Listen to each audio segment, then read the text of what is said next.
Hi, this is my office at the university here, so I can give you the tour. Got a little jazz playing in the background here.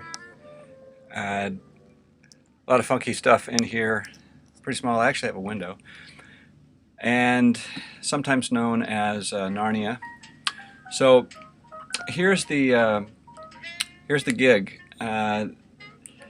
Just briefly about story.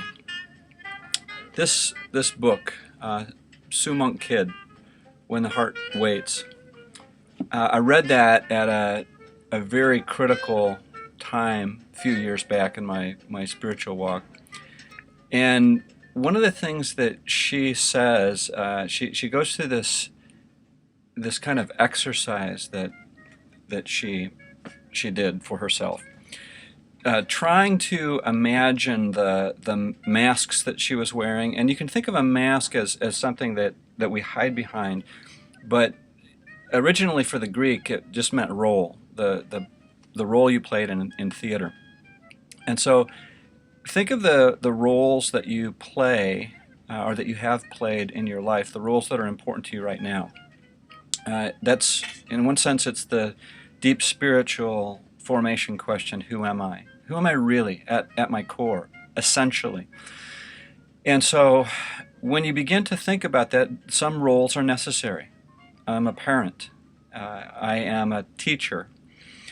And then you start to realize these other roles that you add on. I'm a friend. I'm a soccer player. I'm a writer, etc. So she does this very creatively in When the Heart Waits. In her book, she talks about different female fairy tale characters that represented these different roles from her. And she said, when all of these were stripped away, I realized that I was the daughter of God, the child of God. Now, I'm going to say something very, very honest.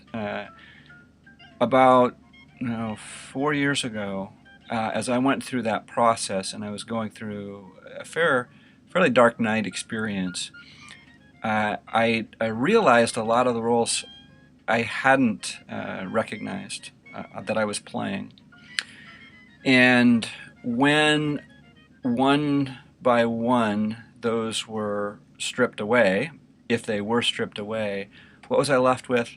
I realized that I was a very frightened, vulnerable 4-year-old boy. I want to pose as an exercise for you, not a formal assignment, but I want you to think about this week as part of this narrative analysis, trying to look back at our story in this sort of Ignatian remembering. I want you to think about the roles currently that you play. And I want you to think very carefully about the roles, whether those are roles others expect of you, whether you're expecting them of yourself because of fear, whatever it is. I want you to think about those roles and encourage you to find beneath all of those, at the very core of your being, a God who holds you, a God who says to you, I will never let you go, a God who calls you his beloved daughter, his beloved son, a God who holds you. A spiritual director asked me, if you were coming into the room and you saw that 4-year-old frightened, abandoned feeling child, would you have compassion and embrace that child? Of course I would. Of course I would, was my reply. And would Jesus do anything less? And so if you find yourself in a vulnerable place, go there with Jesus. Either way, go there with Jesus. And let Christ hold you at the very core of your being, stripped of everything else. He made you, and He loves you. So, looking forward to this journey. Hope you get a chance to come and visit me sometime in Narnia here. Show you outside the window. See? And there's the painting of the prodigal son. Okay. Oh!